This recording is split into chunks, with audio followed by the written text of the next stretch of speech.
Hi guys, कैसे हैं आप सब। दिस इज अनुज और आप देख रहे हो लेमन लो। फिर हम एक नई वीडियो के साथ आए हैं और आज जो डिस्कशन होगा इस वीडियो में वो है क्रॉस एफआईआर। इससे पहले हमने काफ़ी चीज़ें डिस्कस कर चुके हैं। अब क्रॉस एफआईआर क्या होता है, एक बिल्कुल एक जनरल एक लेमैन होता है जिसको समझना चाहिए कि क्रॉस एफआईआर क्या होती है, क्यों इसको किया जाना चाहिए और क्या इसके लीगल इम्प्लीकेशन है, वो हम सब इसमें डिस्कस करेंगे। तो सबसे पहले तो हम समझते हैं कि क्रॉस एफआईआर होती क्या है। एक लेमन और बिल्कुल एक सिंपल लैंग्वेज में कि जब कोई शिकायत करता, कोई कंप्लेंट है, कोई कंप्लेनेंट है तो वो क्या करता है, शिकायत करता है किसी व्यक्ति पर किसी विवाद को लेकर, एफआईआर रजिस्टर करवाता है थाने में जाकर। तो और बाद में सामने वाला व्यक्ति भी उस शिकायतकर्ता पर उसी विवाद में, मतलब सेम विवाद में एफआईआर रजिस्टर करवाता है, तो उसे क्रॉस एफआईआर कहते हैं। मतलब इसमें क्या होता है कि जैसे दो पार्टी होगी तो एक पार्टी जाके थाने में जाके एफआईआर करवा रही है, तो दूसरी पार्टी जिसके ऊपर एफआईआर करवाई गई है वो भी जाके वो जो जिस पार्टी ने एफआईआर की है उसके पार्टी के ऊपर वो दूसरी एफआईआर करवा देता है। मतलब एक ने इधर से करवाई, दूसरे ने उधर से करवाई, तो उसको बोलते हैं क्रॉस एफआईआर। क्लियर हो गया? तो उसे क्रॉस एफआईआर कहते हैं। मतलब जब दोनों ही पार्टी एक दूसरे के खिलाफ एक ही विवाद पर एफआईआर करवाते हैं तो उसे क्रॉस एफआईआर बोलते हैं। अच्छा, क्रॉस एफआईआर कैसे करें, कहां पे करें, कैसे करें? तो अब बहुत एक सिंपल टर्म में समझा रहा हूं।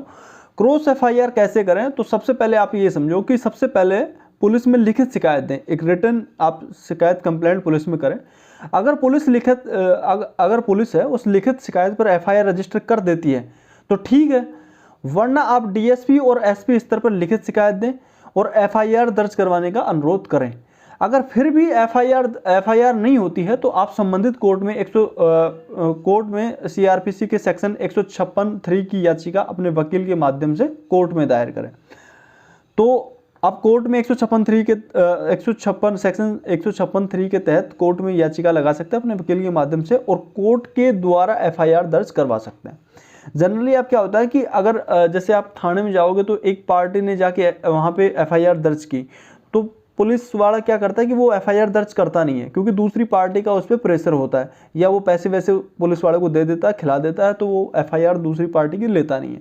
तो आपके पास क्या होगा, अगर पुलिस आपकी एफआईआर दर्ज नहीं कर रही है तो आप एसपी या डीएसपी जो आपका ऑफिसर है वहाँ जाके आप कंप्लेंट करो। अगर वो लोग भी एफआईआर दर्ज नहीं करवाते हैं तो फिर आप कोर्ट में जाइए, मजिस्ट्रेट के सामने अपने वकील के माध्यम से। तो कोर्ट वहाँ से एक सेक्शन 156(3) के तहत पुलिस को आदेश दे देगा कि आप इसकी एफआईआर दर्ज करिए और वहाँ से आपकी एफआईआर दर्ज हो जाएगी। अब दूसरी इसमें जब आपका ये जो क्राइम जो होता है, तो क्राइम में जनरली क्या होता है ना कि आपको मेडिकल चोटें भी आती हैं। अगर आपको कोई चोट लगी है, मान लो कोई क्राइम हुआ है तो उसमें एक पार्टी ने एफआईआर दर्ज की है, अब दोबारा आप एफआईआर दर्ज करने जा रहे हो, तो अगर आपको कोई चोट लगी है तो पुलिस को सूचित करें और तुरंत अपना मेडिकल करवाएं तथा एमएलसी कटवाएं। अब ये एमएलसी क्या होता है, मैं एक बार इसको पूरा करता हूँ फिर मैं एमएलसी के बारे में बताऊंगा। अगर आप पुलिस थाने में नहीं जा सकते हैं या चोट ज़्यादा है तो सीधे अस्पताल भी जा सकते हैं, क्योंकि अस्पताल में पहुँचने पर अस्पताल प्रशासन खुद ही पुलिस को इसके बारे में सूचित करता है। आप डायरेक्ट, अगर चोट आपकी ज़्यादा है आप थाने में नहीं जा सकते तो डायरेक्ट आप पुलिस वहाँ पे जाइए, हॉस्पिटल चले जाइए, तो हॉस्पिटल वाले पुलिस को सूचित कर देंगे। ये हो गया। अब मैंने एक यहाँ पे टर्म यूज किया कि आपको एमएलसी कटवानी है, मतलब अपना मेडिकल करवाना है और आपको एमएलसी कटवानी है। तो एक बार एमएलसी के बारे में, एमएलसी की होती क्या है इसके बारे में आपको थोड़ा सा बताता हूँ। देखो, MLC is a defined as any case of injury or ailment where the attending doctor after history taking and clinical examination consider करता है कि investigation by law enforcement agency are warranted to ascertain circumstances and fix responsibility regarding the said injury or ailment according to the law। तो मतलब इसका basic मतलब ये होता है कि जब भी आपको कोई जैसे क्राइम होता है तो क्राइम में आपकी चोट वगैरह आती है, तो कोई भी एनी केस इंजरी और एलिमेंट होती है जहाँ पे आपको जो डॉक्टर अटेंड करता है वो आपकी क्लिनिकल एग्जामिनेशन और आपकी हिस्ट्री, जो आपके पीछे किस मैटर को लेकर ये आपके साथ चोट वगैरह हुई है उसको घटना में उसको लेने के बाद में वो कंसिडर करता है कि जो इन्वेस्टिगेशन है वो लॉ एनफोर्समेंट जो एजेंसी होती है, जो पुलिस वगैरह या जो बाकी की जो लॉ एनफोर्समेंट एजेंसी होती है, तो वो वारंटेड की जाती है, उनको सूचना दिया जाता है to ascertain circumstances and fix responsibility, उसकी जिम्मेदारी निर्धारित करने के लिए रिगार्डिंग द सैड इंजरी और element according to the law के अनुसार उसकी जो जिम्मेदारी होती है, रेस्पॉन्सिबिलिटी असर्टेन सर्कमस्टांसेस असर्टेन करने के लिए और उसकी रेस्पॉन्सिबिलिटी फिक्स करने के लिए। तो ये एमएलसी होती है। अब एमएलसी के बारे में थोड़ा सा और बता देता हूँ आपको।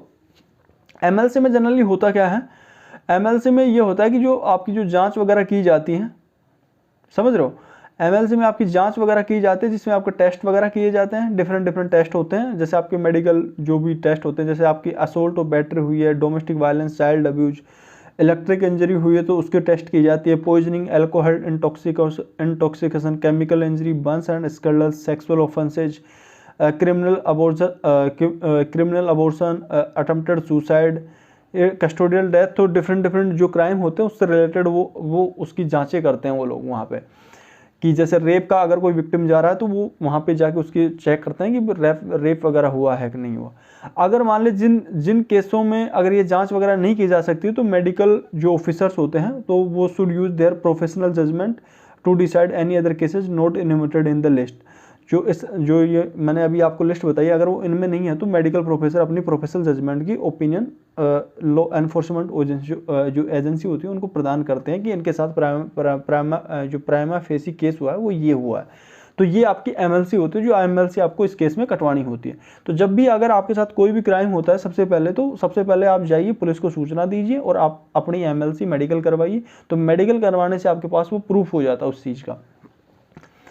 अब बेनिफिट क्या है क्रॉस एफआईआर के, मान लो कि एक पार्टी ने एफआईआर किया, फिर आपने दोबारा उसी पार्टी के ऊपर एफआईआर करवा दी, उसको क्रॉस एफआईआर कहते हैं। अब आपने क्रॉस एफआईआर करवा दी तो उसके बेनिफिट क्या होंगे, तो बेनिफिट देखो, क्रॉस एफआईआर से क्या होता है ना कि आपका केस एक तो मजबूत बनता है, जिससे आपका जो वकील होगा वो कोर्ट में आपका केस को ज़्यादा बेहतर ढंग से लड़ सकता है। एक तो आपका केस को मजबूती मिलती है उस चीज़ से, क्योंकि आपने करवाई एफआईआर, उधर से क्रॉस एफआईआर हो गई, तो उससे जो आपका वकील होता है उस वकील जब आपका केस रिप्रेजेंट करेगा तो उस केस को ज़्यादा बेहतर ढंग से लड़ सकता है कोर्ट में।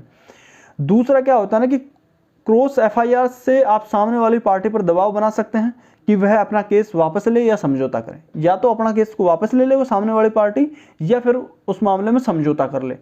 तो इस दृष्टि से भी क्रॉस एफआईआर वाले मामलों में समझौते के चांस बढ़ जाते हैं। तो वो जो सुलह होती है, जो मीडिएशन होता है, वो उसके चांसेस आपको बढ़ जाते हैं क्रॉस एफआईआर करवाने से, क्योंकि उससे सामने वाली पार्टी जिस पार्टी ने केस किया है उसके ऊपर वो प्रेशर आता है कि जैसे आपने एफआईआर की तो हमने भी एफआईआर लगवा दी उधर से, तो उससे दोनों पार्टियों पे बराबर वो हो जाता है। अच्छा, क्रॉस एफआईआर की समय सीमा क्या होती है, कितने टाइम तक आप क्रॉस एफआईआर कर सकते हो? तो वैसे तो क्या होता है ना कि आमतौर पर जो क्रिमिनल जो केसेस होते हैं उसको करने की कोई समय सीमा नहीं होती, आप कभी भी कर सकते हो। लेकिन फिर भी जनरली एक होता है कि जितनी जल्दी हो सके उतनी जल्दी एफआईआर दर्ज करानी चाहिए। देरी के मामलों में अक्सर देखा गया कि सबूत जुटाने में परेशानी आती है, क्योंकि बाद में फिर एविडेंस जो कलेक्ट करना होता है उसमें काफ़ी दिक्कतें आती हैं, क्योंकि लंबा समय बीत चुका होता है और दिमाग से काफ़ी जो ज़रूरी चीज़ें होती हैं वो भी आदमी के दिमाग से निकल चुकी होती हैं। तो ये होता है। बाकी समय सीमा इनमें जनरली क्रिमिनल मैटर्स में होता नहीं है, आप कभी भी करवा सकते हो, 1 महीने बाद में भी करवा सकते हो, 5 महीने बाद में भी करवा सकते हो। लेकिन कोशिश करो कि तुरंत जैसे आपने करवाया तो उसी के 1-2 दिन में आप करवा दो, आप भी करवा दो इसके ऊपर, तो वो ज़्यादा बेटर रहता है। उससे ना थोड़ा आपका वेटेज बढ़ जाता है और एक सेम फुटिंग पे हो जाते हो आप दोनों पार्टी। इन क्रॉस एफआईआर के मामलों में बीइंग एडवोकेट या एक लॉयर के नाते मैं आपको कुछ सुझाव जो मेरे को देना ज़रूरी है वो ये है कि जैसे झगड़े और जो मारपीट के जो मामले होते हैं उनमें तुरंत मेडिकल आवश्यक है। मेडिकल एक मस्ट होता है, क्योंकि मेडिकल आपका एक मेन प्रूफ होता है, एक सपोर्टिंग डॉक्यूमेंट होता है, तो आपका एक एविडेंस भी होता है, सॉलिड एविडेंस होता है। तो तुरंत मेडिकल अवश्य कराएं तथा एमएलसी कटवाएं, जो मेडिको लीगल केस एमएलसी बोलते हैं इसको, तो एमएलसी हॉस्पिटल वाले कटवाएं। और एमएलसी कहाँ कराई गई है ये भी एक इम्पोर्टेंट है। कोशिश करें कि मेडिकल जो करवाओ वो सरकारी अस्पताल से ही हो। अगर ऐसा संभव नहीं है तो किसी मान्यता प्राप्त अस्पताल से ही करवाएं। मतलब जो अगर आप एमएलसी या मेडिकल करवा रहे हो तो आप पॉसिबल हो तो आपके नियरेस्ट जो गवर्नमेंट हॉस्पिटल हो उसमें करवाएं। अगर वहाँ गवर्नमेंट हॉस्पिटल आपके आसपास नहीं है तो जो आपका एक रजिस्टर्ड जो एक मान्यता प्राप्त आपका जो हॉस्पिटल है आपके एरिया में या जहाँ पे ये घटना घटित हुई है तो उसी से करवाएं, तो उससे सही रहता है। दूसरा ये है कि झगड़े या मारपीट के मामलों में अगर आपको चोट या हानि पहुंचती है तो सामने वाली पार्टी ने आप पर एफआईआर दर्ज करवा दी है, तो आप क्रॉस एफआईआर बहुत ज़रूरी करवाएं इसमें, कि अगर जैसे ये इस तरह के जो क्रिमिनल मैटर्स होते हैं तो उसमें सामने वाली पार्टी एफआईआर करवा रही है तो आप भी तुरंत उसके ऊपर क्रॉस एफआईआर करवा दीजिए।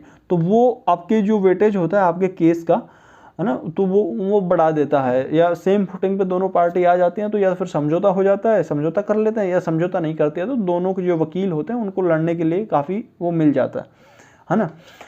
थर्ड जो पॉइंट होता है वो इसमें मैं ये इसमें जो सजेशन का वो ये है कि इन मामलों में अक्सर देखा गया है कि लोग क्या होता है ना कि कानूनी ज्ञान के अभाव में खुद ही अपने केस में कमज़ोर कड़ियाँ बना देते हैं।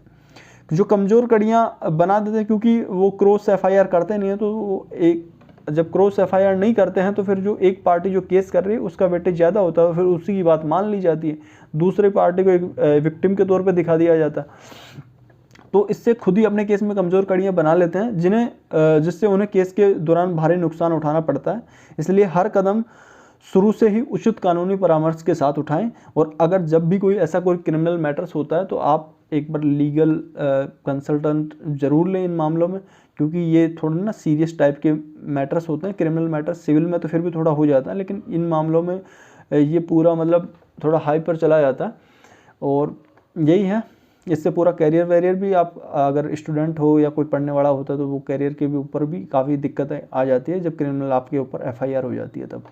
तो यही है, आप वकील से परामर्श लो या कोई अच्छे एडवोकेट से मिलिए जो जैसे कोई ऐसे मामले होते हैं तो, और आप उनसे मतलब एक कंसल्टेशन के बाद ही इन मामलों में आगे बढ़े।